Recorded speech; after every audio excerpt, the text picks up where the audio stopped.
Wasting is, तो पानी कितना ज़रूरी है हमारे लिए। तो नेक्स्ट टाइम पानी जब वेस्ट करो तो सोच लेना कि इसके पीछे एक गिलास पानी के पीछे कितनी सारी हार्डवर्क लगी है।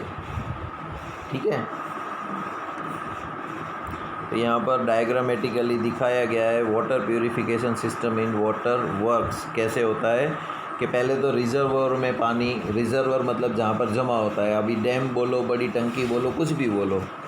फिर to allow the solid to settle down, फिर उसको एक दूसरी चैम्बर में भेजा जाता है जहाँ पर उसके अंदर जो सॉलिड होता है उसको वो सेटल डाउन होने देते हैं।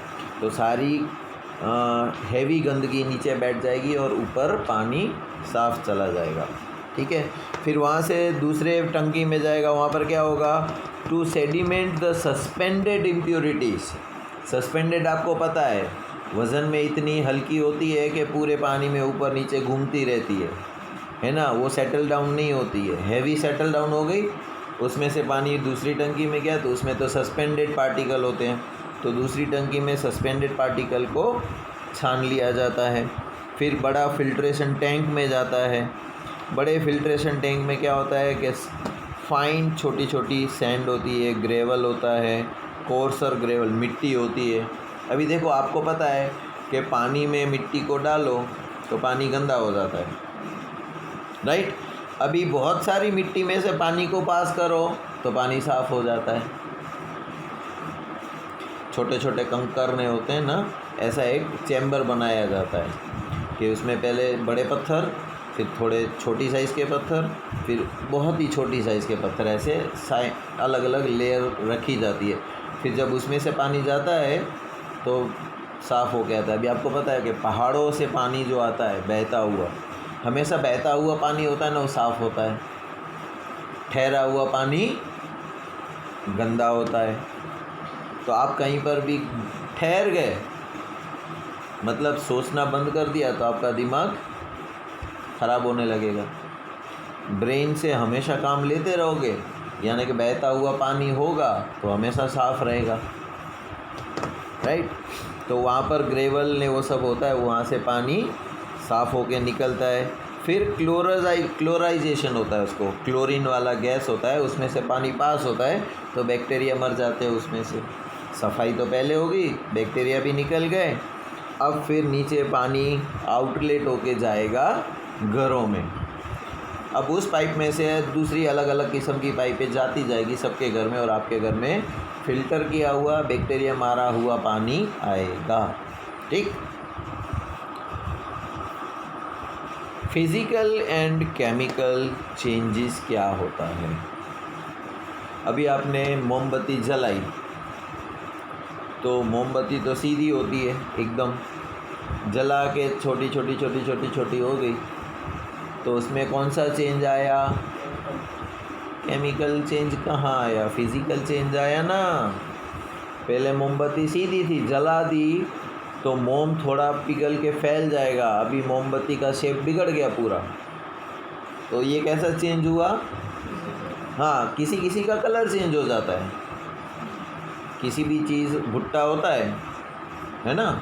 अभी देखो मेले में जाओगे, अब तो मक्का ही खाओगे, भुट्टा ऐसे कच्चा तो खाओगे नहीं, तो सेकाओगे आप उसको सिगड़ी के ऊपर, वो सेक देगा आपको, है ना। अब वो भुट्टा आप खाते हो, क्यों, उसमें अभी कौन सी चेंज आ गई, दोनों। एक तो वो पहले सॉफ्ट थी, थोड़ी हार्ड हो गई, राइट। पहले येलो कलर की थी, अब डार्क ब्लैक जैसी होती गई, है ना। तो कलर चेंज आ गया, और सॉफ्ट थी थोड़ी मोटी हो गई, है ना। तो फिज़िकल चेंज आ गया। अभी कच्ची खाते तो वो पकी हुई नहीं थी, गरम कर दो पक गई, तो केमिकल चेंज भी आ गया उसके अंदर। तो कोई कोई प्रोसेस में दोनों चेंज होती है, फिज़िकल चेंज भी हो जाती है और केमिकल चेंज भी हो जाती है। किसी किसी में सिर्फ फिज़िकल चेंज होती है और किसी किसी में सिर्फ केमिकल चेंज होती है, राइट। तो ये चेंजेस क्या होती है हम देखते हैं। In the previous chapter we have learned about a few physical impurities of matter, the properties that can be observed and specified like the color, hardness, rigidity, fluidity, density, melting point, boiling point, etc. are the physical points. कोई एक चीज़ है जिसको आप गर्म करते हो तो 35 degree के ऊपर वो भाप बन के उड़ जाता है।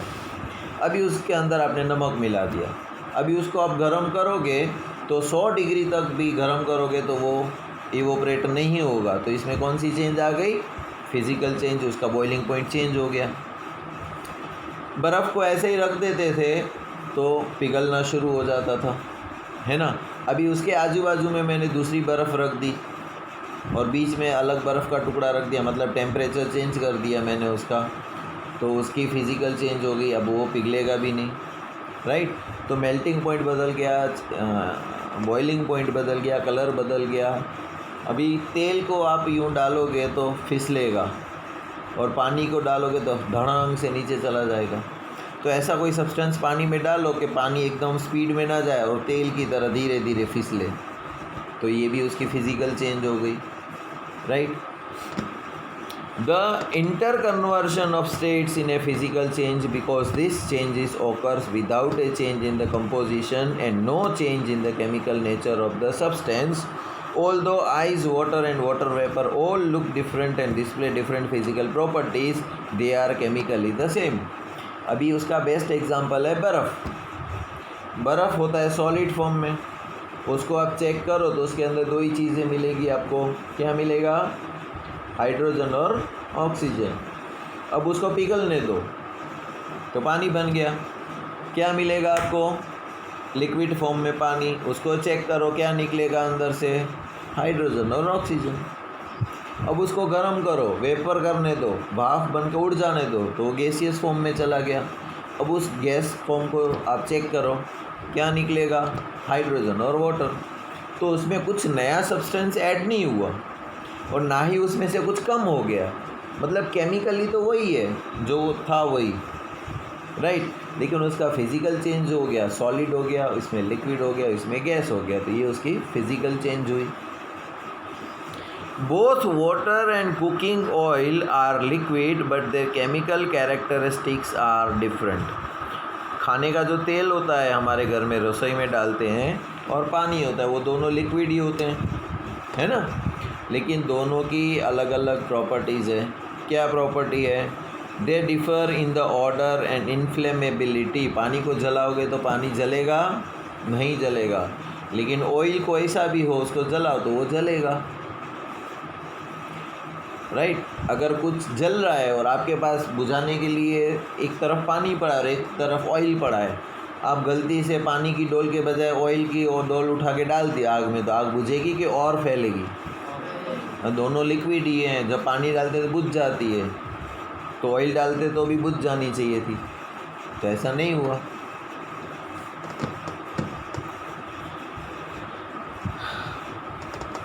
We know that oil burns in the air whereas water extinguishes fire. It is this chemical property of oil that makes it different from the water. Burning is a chemical change. During this process, one substance reacts with the another to undergo the change in chemical composition. Chemical change brings change in the chemical properties of matter and we get a new substance. A chemical change is also called a chemical reaction. During burning of a candle, both physical and chemical changes takes place. Can you distinguish this? अब जब हम candle जलाएंगे, किसी भी चीज़ को जलाते हो तो क्या होता है? उसके अंदर केमिकल चेंज आ जाता है। जलाने का मतलब ऑक्सीडेशन कर रहे हैं, उसके अंदर हम ऑक्सीजन डाल रहे हैं। ऑक्सीजन के बगैर तो आग लग नहीं सकती, है ना। आग लगती है तो हम वो गैस छिड़कते हैं ना, लाल कलर की बोतल में से, कार्बन डाइऑक्साइड, है ना। कार्बन डाइऑक्साइड आग बुझाने का काम करता है और ऑक्सीजन आग लगाने का काम करता है, राइट। तो मोमबत्ती जलाओगे तो वो फिज़िकल चेंज है कि केमिकल चेंज है? दोनों है ना। वैक्स जो है वो सॉलिड फॉर्म में था, वो लिक्विड फॉर्म में हो गया, उसका शेप भी बिगड़ गया, उसका साइज़ भी बिगड़ गया। लेकिन वैक्स जो इतना था, राइट, जब जला के मोमबत्ती ख़त्म होने को आई तो इतना सा बच गया हमारे पास, तो बाकी का वैक्स कहाँ गया? हवा में कहीं। तो हवा में कैसे गया? वो तो सॉलिड था, वो गैसियस फॉर्म में चला गया, ऑक्सीजन उसमें से मिक्स हुआ तो वो गैसियस फॉर्म में चला गया, right.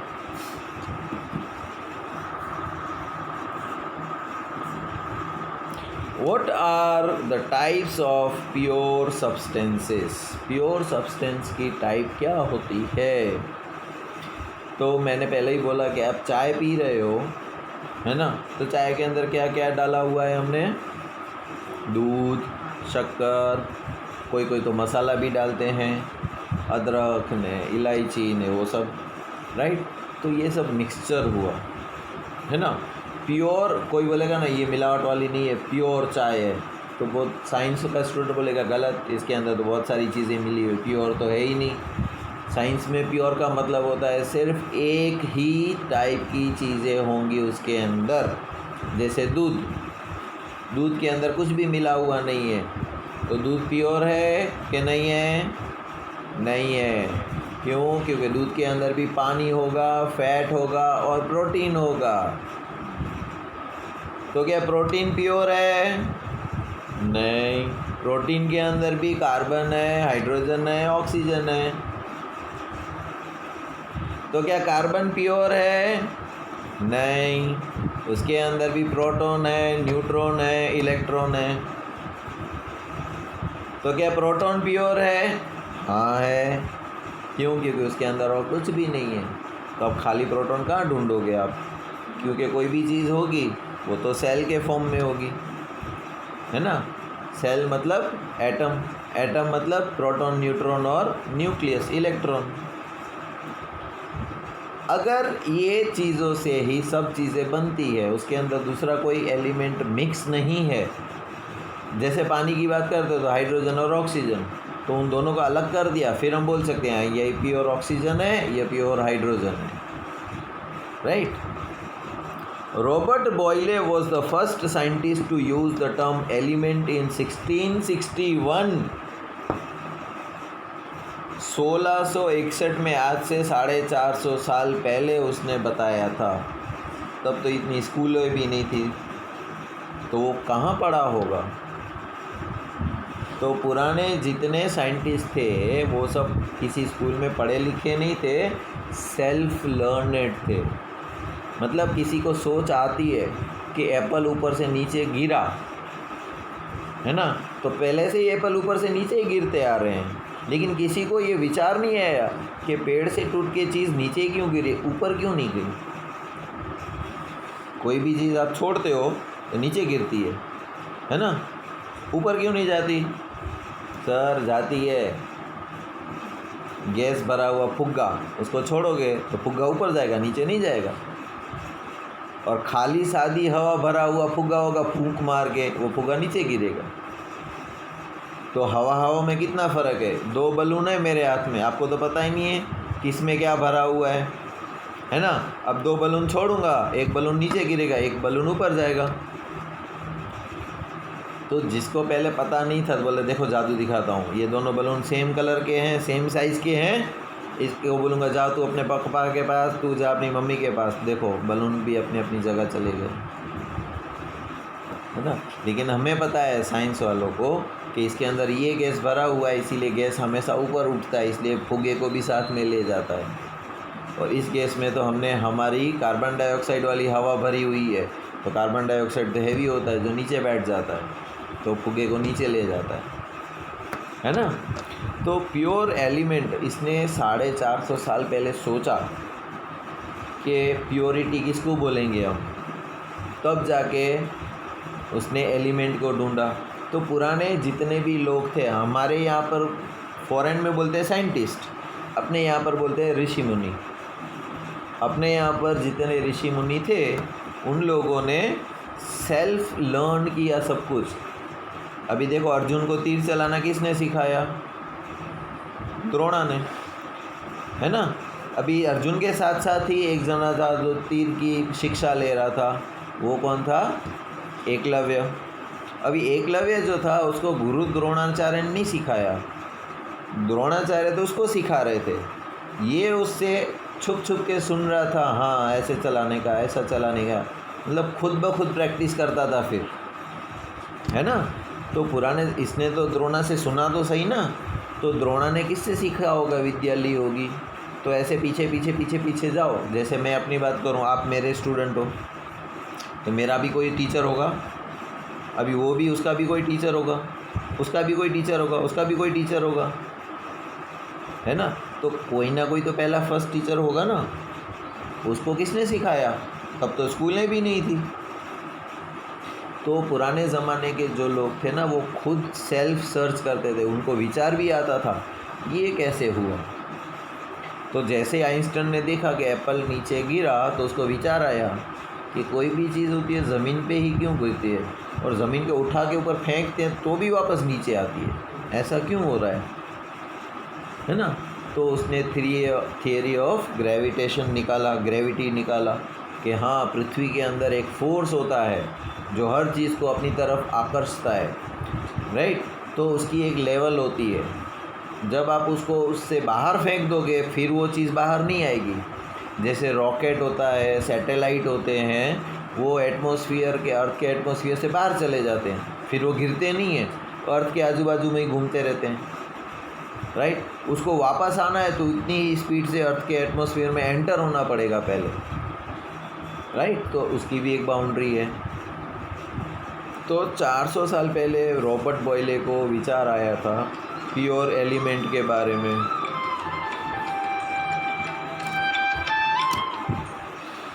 A French chemist was the first to establish an experimentally useful definition of an element.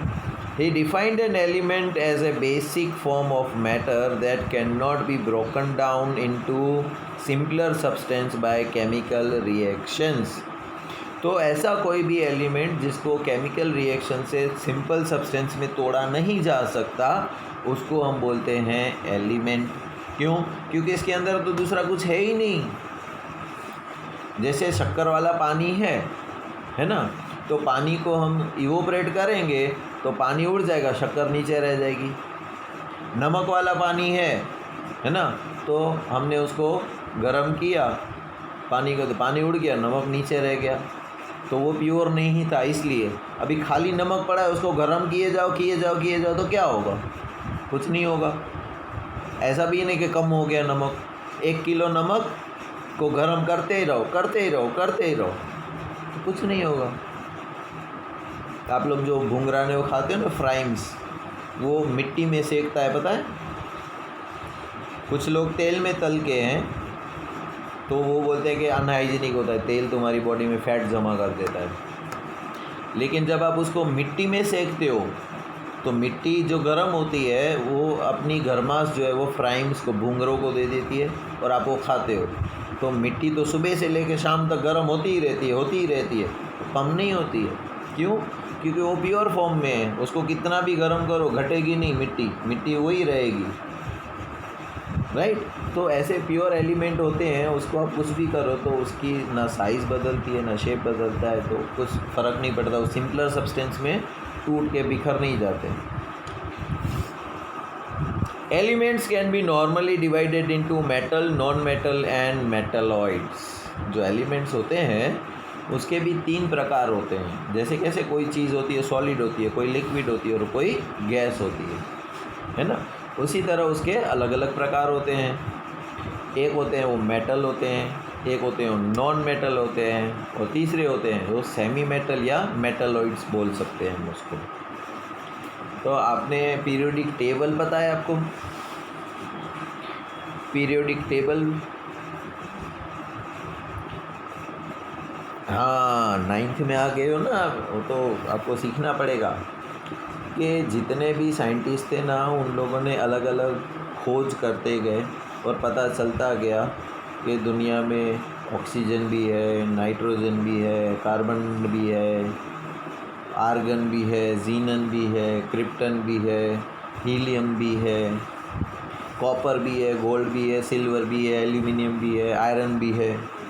तो ये सब अलग अलग चीज़ें जो जिसका हमें अभी तक साइंटिफिक नाम पता चला, उसका हमने नाम दिया है एलिमेंट्स। सब चीज़ें पृथ्वी में से ही निकलती है। सोना कहाँ से निकलेगा? पृथ्वी में से। मिट्टी पृथ्वी में से। चांदी सिल्वर पृथ्वी में से, राइट, आयरन पृथ्वी में से, कॉपर पृथ्वी में से, सभी चीज़ें नीचे ज़मीन में गाड़ के रखी है भगवान ने, है ना। डायमंड कहाँ से निकलेगा? ज़मीन में से। तो सेंटा क्लॉज के बारे में आपने सुना होगा, है ना, कि सेंटा क्लॉज के पास एक बड़ा सा कोथरा होता है। क्रिसमस की नाइट को हम विश करते हैं कि सेंटा क्लॉज मुझे साइकिल दे दो, तो वो कोथरे में से निकाल के साइकिल रख जाता है। कोई बोलता है मुझे नोकिया का मोबाइल दे दो, तो नोकिया का मोबाइल रख जाता है, राइट। कोई बोले मुझे सैमसंग का दे दो, तो सैमसंग का देता है। ऐसी मान्यता है ना। तो उसको थोड़ी ना पता था तुम क्या मांगने वाले हो, तुम जो मांगते हो उसके कोथरे में से निकलता है। तो रियल सेंटा क्लॉज तो भगवान है। और ये पूरी सृष्टि जो दिखती है हमको, अभी तो हम सिर्फ दुनिया के बारे में, कितने प्लैनेट्स हैं हमारे आजू बाजू? 8 प्लैनेट्स हैं। एक माइनस हो गया। क्यों माइनस हो गया? मर थोड़ी ना गया, वो तो है अभी भी। तो पहले हम उसको नहीं, साइंटिस्टों का दिमाग हमको मानना पड़ेगा। पहले बोलते थे ये प्लेनेट है, अब प्लेनेट नहीं है। अच्छा ठीक है, तुम बोलते हो तो प्लेनेट, तुम बोलते हो तो नहीं है। नहीं, मैं आज भी उसको प्लेनेट बोलता हूँ, क्या फ़र्क पड़ता है? छोटा है तो क्या हुआ, है ना। तो अभी तक तो हमने सिर्फ 8 प्लैनेट्स ढूंढे, तो क्या सिर्फ इतने ही प्लैनेट्स हैं? टोटल स्टार्स कितने हैं? क्यों? इनफाइनाइट नहीं है, कोई एक पर्टिकुलर नंबर है। तो स्टडी का मैं बात बोलता हूँ ना, सोच की बात। किसी भी एक चीज़ को पकड़ोगे ना तो वो एंड तक नहीं पहुँच पाओगे तुम। तो हम तो किसी भी एक चीज़ की एंड, अभी डॉक्टर देखो, डॉक्टर बनते हैं, कोई दांत का डॉक्टर होता है, कोई आँख का डॉक्टर होता है, कोई हड्डियों का डॉक्टर होता है, कहलाते सभी डॉक्टर हैं। अभी हड्डी के डॉक्टर को बोलो मेरी आँख में ठीक से नंबर आ गया, शायद दिखता नहीं है, तो बोलेगा इसमें मेरे को पता नहीं चलेगा। इसमें आप आँख के डॉक्टर के पास जाओ। आँख के डॉक्टर में भी अलग अलग होते हैं, स्पेशलिस्ट होते हैं। एक सिर्फ नंबर आ गए हैं ना, वो निकाल सकता है। ऑपरेशन करके आँख निकाल के दूसरी नहीं लगा सकता। कहलाएंगे दोनों आँख के डॉक्टर ही। मतलब कोई एक चीज़ को भी हम एंड तक नहीं जान सकते। ऐसा कोई डॉक्टर नहीं बना आज की तारीख में दुनिया में, राइट, कि उसके पास कोई भी बीमारी लेके जाओ आप, मेरे बाल उखड़ रहे हैं सर में से, ऐसी कोई दवा दो ना, ले तेरे बाल उग आएंगे वापस। दूसरे दिन गए, मेरे पेट में दर्द है, मेरे को ऐसी कोई दवा दो, दे दिया। मेरे को कैंसर हो गया है अंदर सेल्स, ऑपरेशन करना है, ठीक है कर देता हूँ। मेरा एक्सीडेंट हो गया, हड्डी टूट गई, ठीक है प्लास्टर बांध दिया, हो गया। ऐसा नहीं है। आपको जो भी हुआ है अलग अलग डॉक्टर के पास जाना पर, बॉडी तुम्हारी एक ही है, लेकिन उसके स्पेशलाइज्ड भी जो होते हैं ना, वो अलग अलग होते हैं। मतलब दांत एक ऐसी चीज़ है जो सब डॉक्टर को पता नहीं चलेगा, जो दांत का पढ़ा होगा ना उसी को ही पता चलेगा। तो जब पढ़ते हैं तब तो सब आता है उसमें बॉडी के बारे में, लेकिन फिर स्पेशलाइज्ड होते हैं कि हाँ मैं सिर्फ दांत के बारे में ही पढ़ूँगा, मैं सिर्फ आँख के बारे में ही पढ़ूँगा, मैं सिर्फ नॉर्मल बीमारियों के बारे में पढ़ूँगा।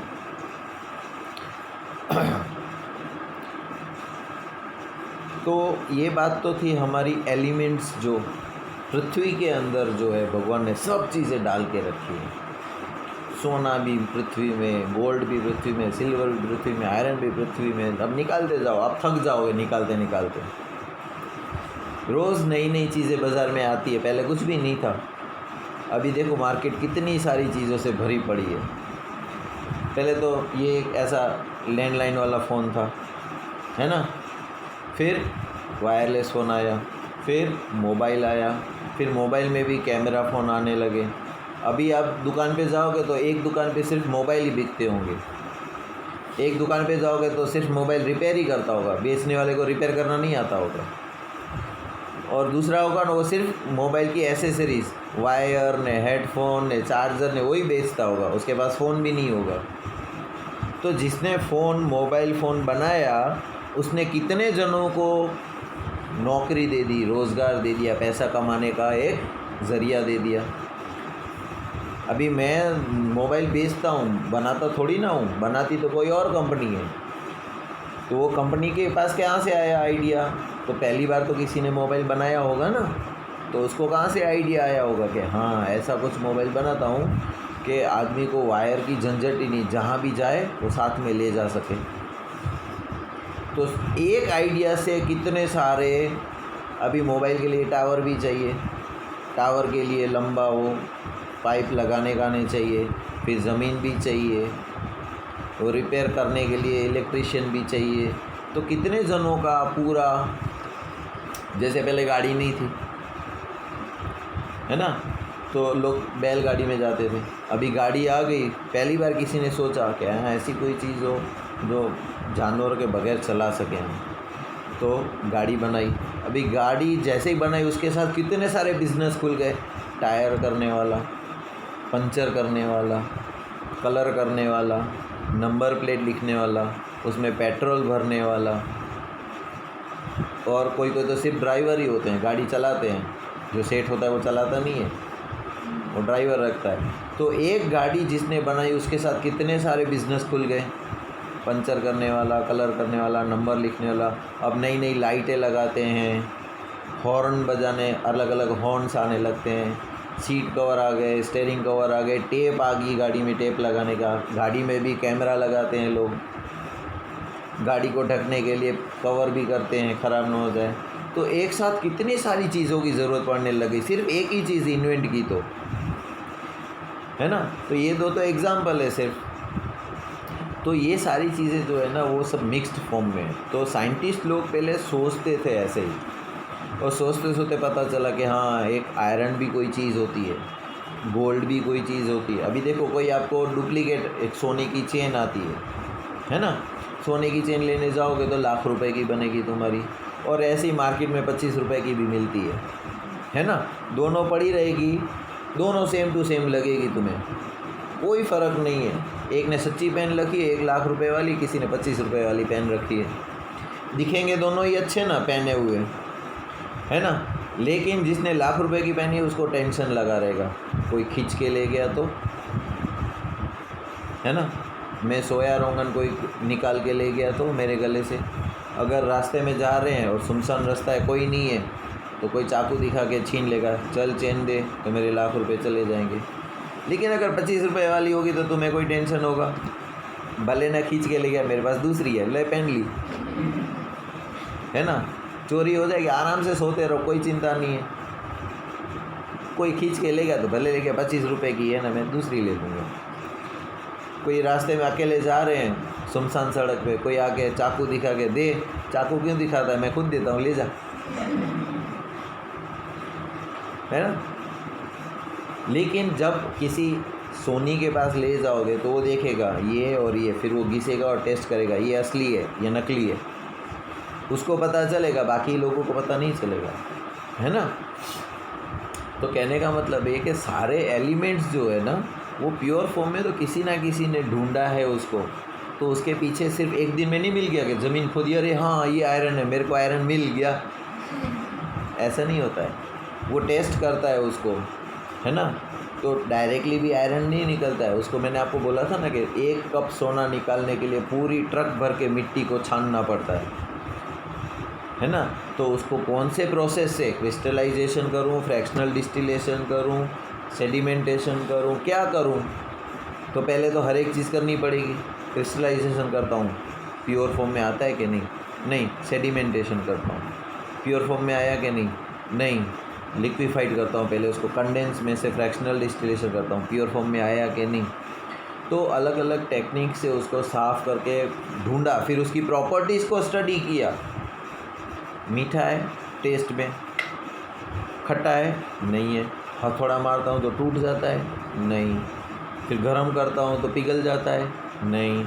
तो ये सारी जो भी चीज़ मिली उसको ये सब टेस्ट किया, है ना। तब जाके साइंटिस्टों को पता चला कि जो भी चीज़ें हैं ना उसको हम 3 ग्रुप में अलग अलग फॉर्म में कर सकते हैं। एक होता है मेटल, एक होता है नॉन मेटल, और एक होता है मेटलॉइड। फिर अलग अलग ग्रुप कर दिया। देखो ये 9th की है, गर्ल है, और इसने हिंदी रखा है तो ये अलग क्लास में जाएगी। ये 10th की है, इसने संस्कृत रखा है और ये लड़का है ना, ये इस क्लास में जाएगा।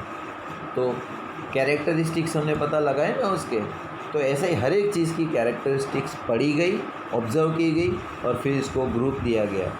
तो ऐसे टोटल 108 एलिमेंट थे पहले, अभी 114 हुए हैं। और ऐसे नहीं है कि सिर्फ 114 ही है, आप साइंटिस्ट बन के कोई नया एलिमेंट ढूंढोगे। जैसे मैंने कैसे बोला कि प्लैनेट्स कितनी है, तो आप बोलते हो 8 है, नहीं पहले 9 थी अभी 8 है।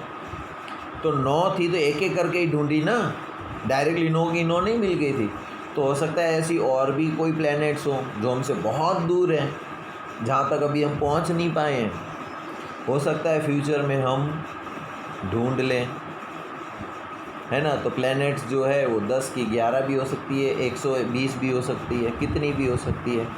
जैसे मैंने तारों का नंबर पूछा, कितने तारे हैं दुनिया में, तो कोई साइंटिस्ट के पास नंबर नहीं है कि हाँ दुनिया में 1,55,86,00,000 है, इतने जितने तारे हैं, नहीं। लेकिन भगवान ने बनाए, वो पर्टिकुलरली बनाए हैं। हमें तो पृथ्वी के ऊपर कितने किस्म के फ्रूट है वो भी नहीं पता है, तुम्हें पता है? इस पृथ्वी के ऊपर कितने किस्म के फ्लावर्स हैं, फूल कितने हैं, ये पता है? सोचो, ये तो हमारी दुनिया की ही बात है, हमें नहीं पता है। किसी आपको तो कोई पत्ता दिखेगा ना तो पता नहीं चलेगा ये कौन से पेड़ का है। तो किसान होगा ना, वो थोड़ा बहुत देख के समझ जाएगा, अरे ये तो जामुन का पेड़ का है, राइट, ये शेरड़ी के पेड़ का है, ये बनाना का पेड़ का है। वो थोड़ा बहुत पढ़ा है, मेहनत की है, उसने स्टडी किया, इसलिए उसको पता चलता है। लेकिन कितने भी ऐसे पेड़ हैं जो उसको भी नहीं पता चलेगा। हमारे पुराने ज़माने में एक वैद्य था, धन्वंतरी, है ना। वो जंगल में हर किस्म के पेड़ के पत्तों को स्टडी करता था और उसमें से कौन सी दवा बनाई जा सकती थी, उसने वो सब किया था। अगर ऐसा बोला जाता था कि आपको कोई भी बीमारी हो, कोई भी, आप दूर से चले आओगे ना, वो देख के बता देगा कि तुम्हें कौन सी बीमारी है, और वो ही जंगल के पेड़ के पत्ते खिला के तुम्हारी बीमारी ठीक कर सकता है। मतलब उसके पास ऐसी दवाएं थी कि आपको कोई भी बीमारी हो, कोई भी, उसकी वो पेड़ में से पत्ती खिला के आपको दवा कर सकता था। लेकिन लास्ट में वो भी मर गया, अपना इलाज नहीं कर सका, है ना। तो दुनिया में नॉलेज का कोई एंड नहीं है। आप जितना पढ़ोगे, जितना सर्च करोगे अपने दिमाग से, तो नई नई चीज़ें तुम्हारे सामने आती जाएगी, ठीक है। तो ऐसे ही सोचने के लिए हम एक एक्टिविटी करेंगे कल या परसों, ठीक है ना, फिर पता चलेगा कि हमारा दिमाग कितना चलता है, ठीक है। आज यहीं स्टॉप करते हैं, आगे का कल पढ़ेंगे। तब तक के लिए good bye and take care.